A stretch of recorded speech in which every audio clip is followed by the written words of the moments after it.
Hey everybody, just before this video starts, please consider going down below and subscribing to my channel if you are new. If you have watched any of my previous videos and are enjoying my content, then it would mean the world to me if you would actually subscribe to my channel. As you can see, we are just about halfway to my subscriber goal there. We need 1,000 to actually become a YouTube partner. As far as the watch hours go, you guys have crushed it. You've blown it out of the water. 248 watch hours over what is needed already. So I'm extremely grateful for that, but let's try to hit 1,000 subscribers.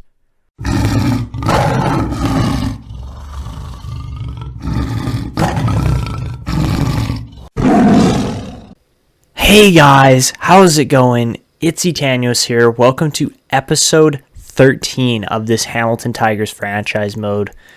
Today we are, getting through the rest of the season. It's been a pretty tough season so far, only 66 points in 61 games. And then player scoring is just not there for whatever reason. Don't ask me why. We did make a coaching change last episode, so hopefully that will affect our last kind of quarter of the season a bit better. But my gosh, it has been brutal. So we are currently suffering an injury here of Alexis Lafreniere. Not great. Obviously, we would prefer to have him in the lineup. I believe he's going to be playing second line minutes, mainly just because Bray and Steves can't play anywhere else in the top six besides the top line. So that's what we're dealing with right now.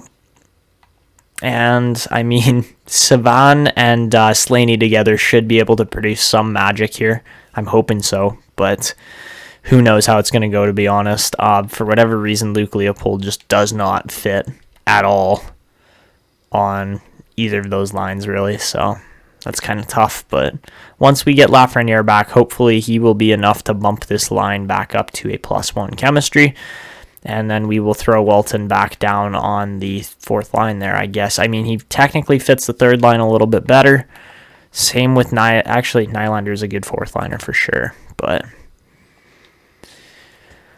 the other problem I've noticed with this current coach is that Topi Koloma and what's his name? Koloma actually fits the third line well, but Koloma and Bjorkstrand are not going to be able to move up in this lineup much more than they have. So that's a slight issue. We're going to have to deal with that eventually, but I'm still happy with the team and how it's set up. So I'm not happy about how the team's performed. That's been a whole nother question, but trade deadline's coming up. I don't think we're really going to make any trades. The only target I really have at this point would be Quincy Abister of the Florida Panthers. Obviously a goalie drafted by us and has really kind of jumped up in ratings since we traded him, but I just don't see any kind of trade forming here before the deadline. Like, they want pieces that we just simply can't give up. So that's kind of the problem right now. And hopefully that problem will eventually be solved here over the next couple seasons, I would assume, because I would like to get Abister back. We might end up trading a guy like Carter Hart for him in the end, but yeah, 83 rated. He's already 24 years old, so interesting age versus rating. He's not that great versus a guy like Sadikov. Looks like he's got more potential in our team. So we don't know how this is going to work yet. We'll figure all that out eventually. But as of right now, I think we're just going to go straight through the trade deadline, say screw it. We don't need to change our team at all.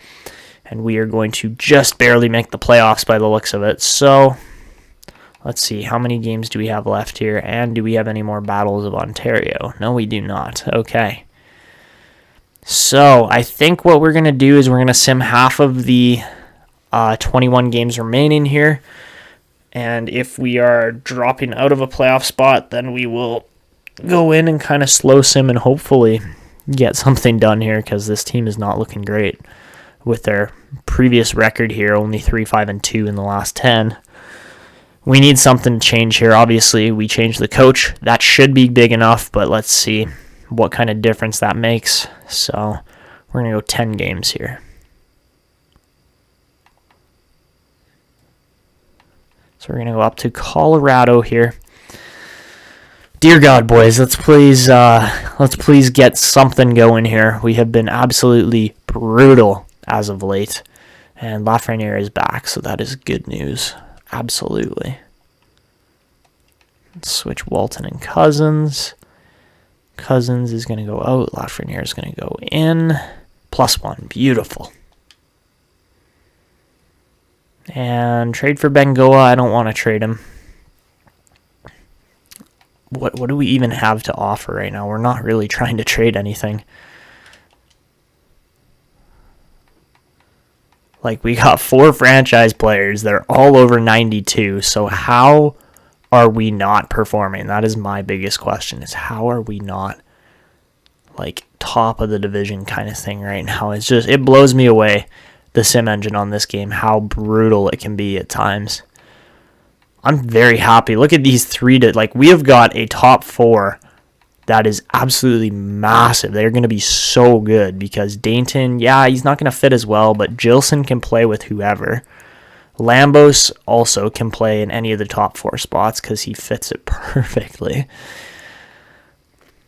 I'm fairly happy with this team still. Tarasenko might be a trade piece, but he wants to win a cup, so that's what we're going to try to do with him here. And, well, I mean, we beat Philadelphia, but then we lose yet again. Oh, come on. That is a terrible injury.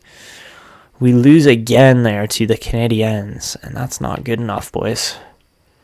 Simply put, that's not good enough. Okay, Sean Bengoa is going to get some playtime here up on the top pairing by the looks of it.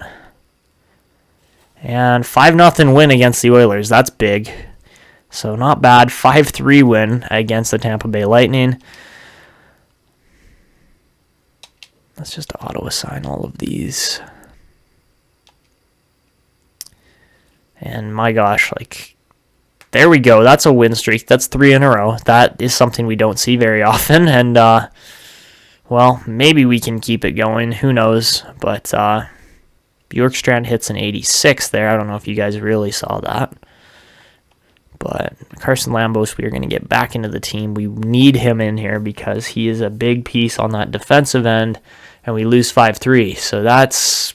was Lambos the issue right there? No. 2-1 win. 5-1 win. Okay. So we're at 35 wins here. Just like we're on a fringe playoff spot right now. It is too close, and I don't like how close it is. So... yeah, Tarasenko only with 58 points. Like, can we get some team scoring already? Gosh. Like, we don't really have anyone contesting us in our own division for that playoff spot, but the Pittsburgh Penguins are. They could potentially steal a playoff spot from us in the Metro as a wild card. So we need to win at least 6 or 7 out of our next 10 games if we are actually going to make the playoffs here.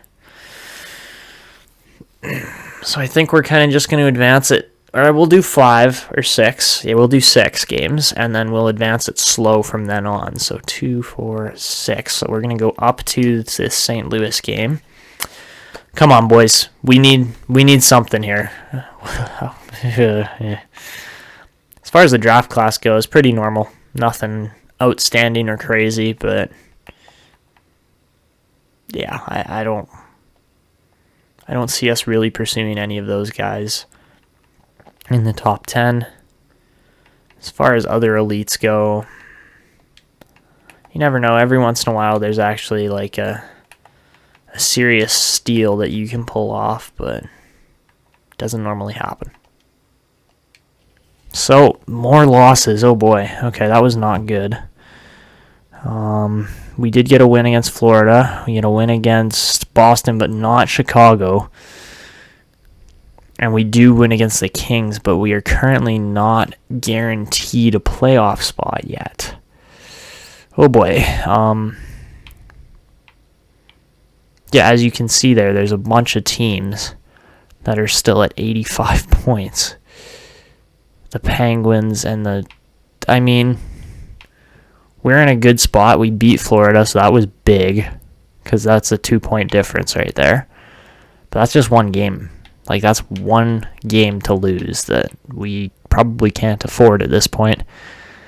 And the only teams that are guaranteed there so far are Washington, Philly, Tampa, and Toronto. So, yeah, I'm a little scared that the team just might miss the playoffs here still. I mean, we got 590 rated players in our top 6. Oh my gosh. And then we have 290 plus rated defensemen in our top 4. Okay, so if this team misses the playoffs, guys, like, I don't know what else to say. We have to win these games. So, against St. Louis, 5-4 OT win again. Huge victories here. And, well, I mean, if Pittsburgh loses, then I think we have a guaranteed playoff spot. But this is, I don't want to hit edit lines. No. I like how our team's looking now, but we aren't guaranteed. Again, we're not guaranteed a playoff spot at this point, which is ridiculous. Because they still have to put 3 teams through here, but Florida's still 2 points behind us, and we have a game in hand. So if we can beat Pittsburgh here, that is a huge victory that probably knocks them out of the playoffs, possibly. It's possible, so let's see. Can we beat the Pittsburgh Penguins? Oh, no, we can't. 5-4 loss. It's so close, too. My gosh.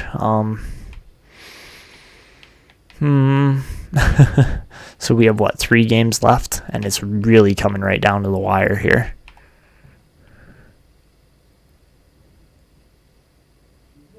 That was a huge loss. And that might have just sealed our fate here for the playoffs.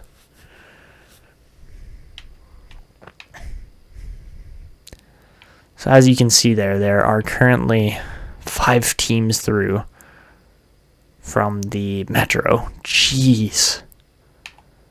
Okay, and then same deal in the other conferences there. That's weird. Okay, so we have to beat Arizona. Otherwise, Florida's probably going to catch us. And we do. So that, I think, will have guaranteed us a playoff spot. I mean, as long as we win, as long as we get 1 point from the next 2 games, then we're through. But we have to, obviously, we have to win. It would be nice to win, but it's not necessary. We just have to get 1 point out of these next 2 games. I swear to God, Hamilton, if you can't do that, we're trading. We're making trades. We're doing stuff in the off season. But oh my gosh, okay, come on, boys. I know you can make the playoffs. And see, there's the X that's guaranteed, and we are through. Just so, I get the feeling we're gonna be playing Toronto first round, so that's gonna be a sick series. So we're definitely through. I don't know if this is probably not our best season we've ever put up either. Like, frick, that was bad. That was a really bad season overall for a team that has this high an expectation. That was a brutal season overall. Second highest points in franchise, second highest points by our team in franchise history, which is like 6 years, but that's still not very good. We only had 91 points overall that season, so yeah. As you can see there, Tarasenko, 68, that's it. You would expect him to score more after having a 100 and something point season there. But no, just a solid 68 points. Nothing crazy. And Tampa wins the Presidents. By the looks of it, we finish... Is that our franchise high? No, we finished 13th a couple seasons ago. But again, second best season in franchise history so far after that first year where we did qualify for the playoffs with Johnny Gaudreau and that team. But I get the feeling we are going to be taking on the Toronto Maple Leafs first round. Can we actually check I don't know, it doesn't show the awards, sorry. So as far as goals and points go, Tarasenko, I mean, you could put Luke Leopold there too as their top scorer. They're tied for top scorer. Both of them had meh seasons. They weren't like spectacular, but they weren't bad seasons by any means either. Esteban Slaney does not break his scoring record personally, as he had the same amount of assists but had 6 less goals. Like, he literally just doesn't score. So I don't know what is wrong with him. Like, why can't he shoot? He has a good shot. Like, hello? Can somebody answer why Esteban Slaney's not scoring? Like, 8 goals in 82 games. He was scoring 1 goal every 10.2 games. Like, that's... Huh? Okay. Nick Matsumoto actually has a pretty fabulous season, as he does break his personal record by 1 point. So, I mean, when you're that good a defenseman, you would be expected to kind of score like that. Improvements in a couple players here. Topi Kaloma does not see any improvements this season. Same with Alexis Lafreniere. So, come on, boys. Like, I was bashing Lafreniere a couple years ago for only 73 points. What? I mean, he only missed 4 games, but our team's scoring was terrible. Like really bad. So that'll have to get solved here pretty soon if we're going to go anywhere. And, yeah, let's figure out who we're playing now. So I will go back and show you guys where, like, or not where, but who won all the awards and stuff. President's Trophy, we did not win. Very obviously, we did not win. And yes, we are going to have the Battle of Ontario first round. That's pretty cool. I would say that for sure.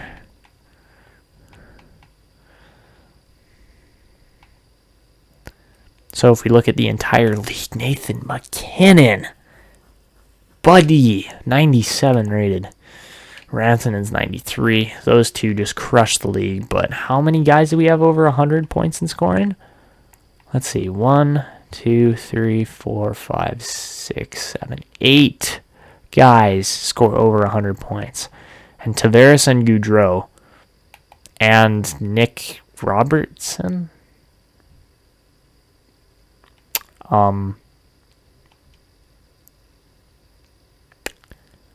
Okay. Never even heard of this guy. Probably because I'm not a Toronto fan, but like, okay. Hello, jeez.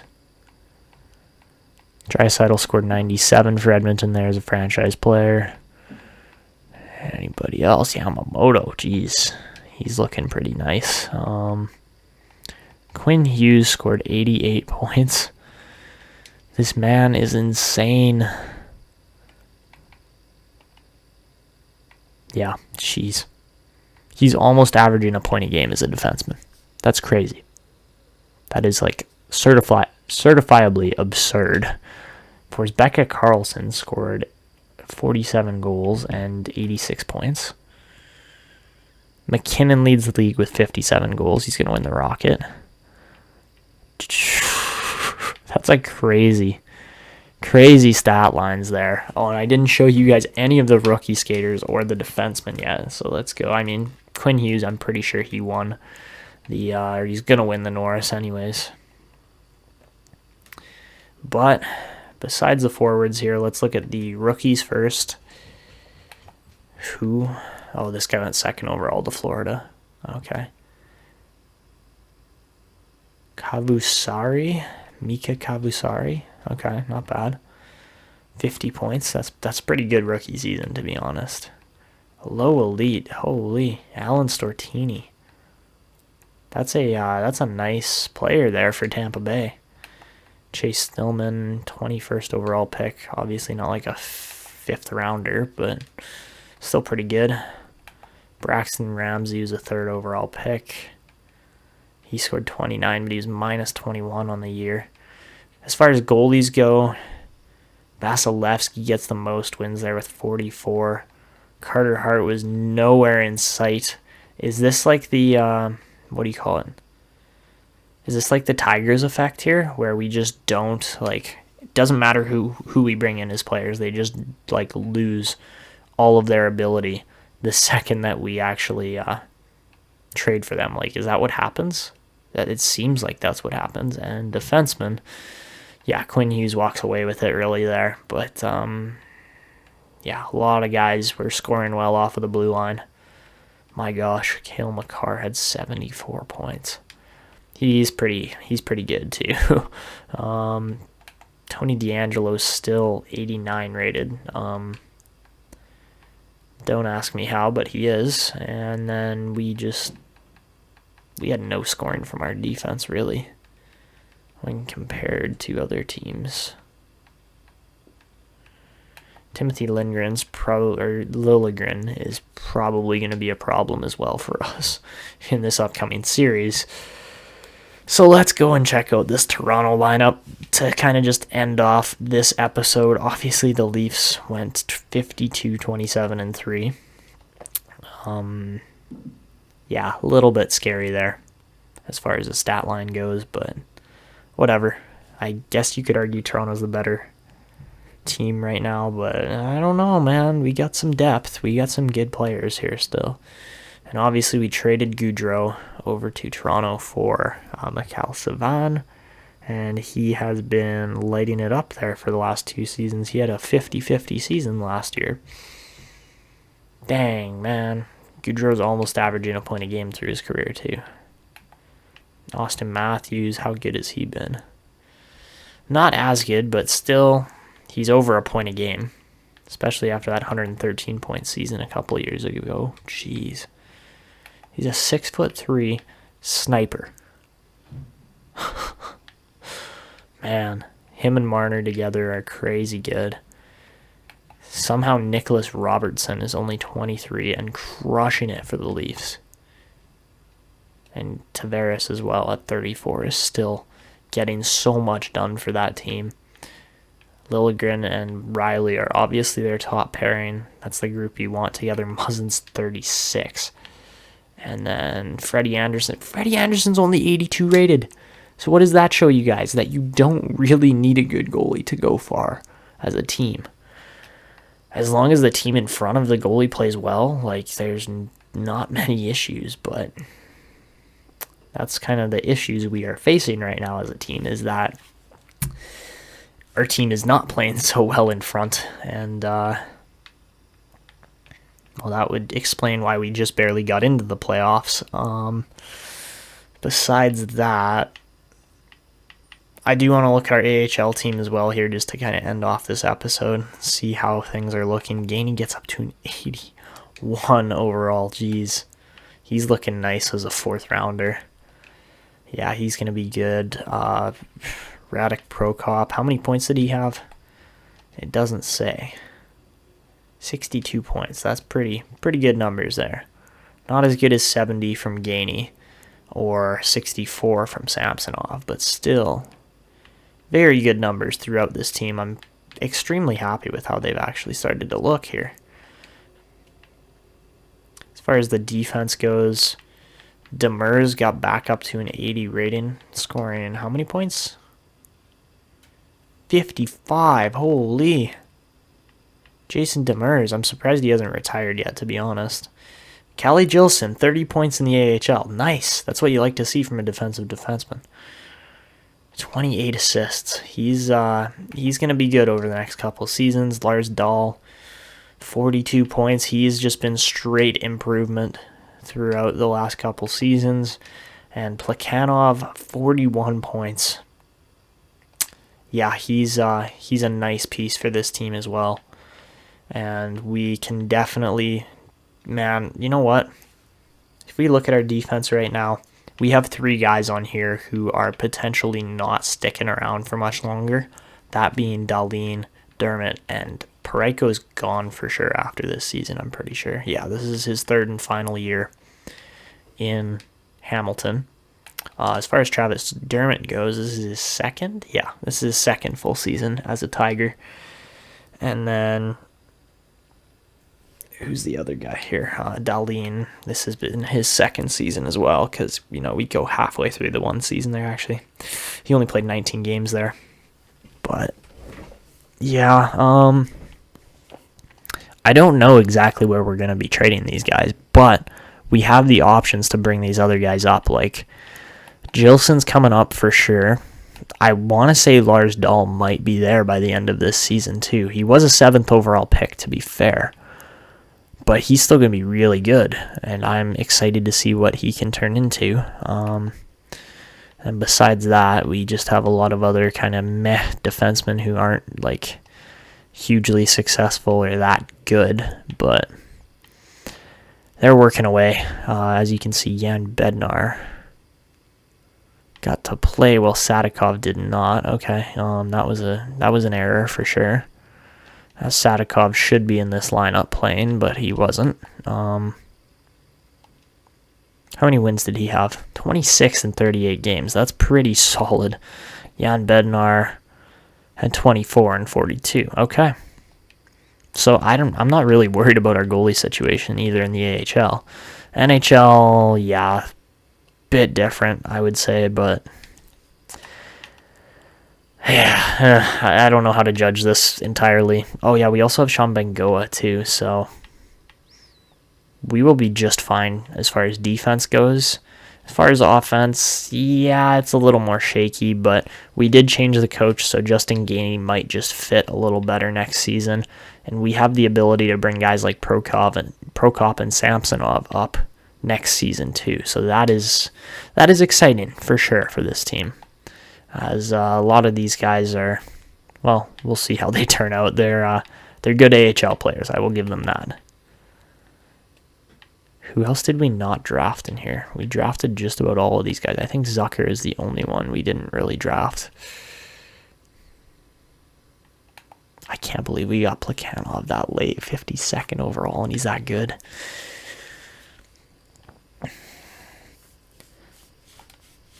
So next episode, we're going to be jumping into the Battle of Toronto.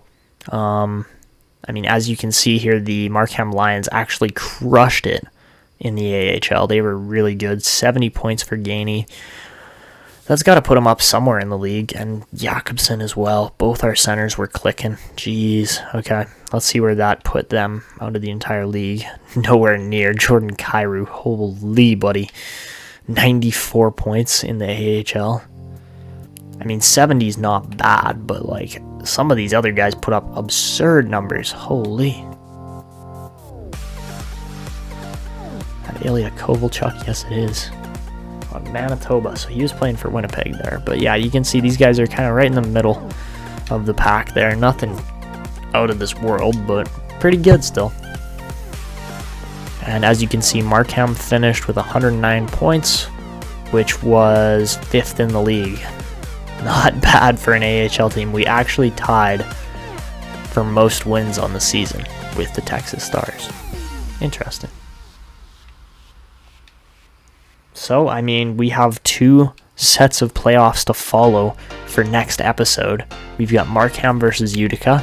So that's essentially just Hamilton versus Vancouver, if you look at it versus NHL teams. And then we also have this Hamilton-Toronto, the Battle of Ontario, coming up next episode. So if you guys are looking forward to that, go down below, leave a like on the video, subscribe to the channel if you're new and enjoying my content, and also make sure you leave a comment of some kind. Let me know how I can either improve this series, just say you liked the video, whatever, say you subbed if you subbed. Just give me some comments back, because you guys have kind of been lacking on the comments recently, I gotta say. So that's going to be it for me. This is Etanyos signing out, and see ya!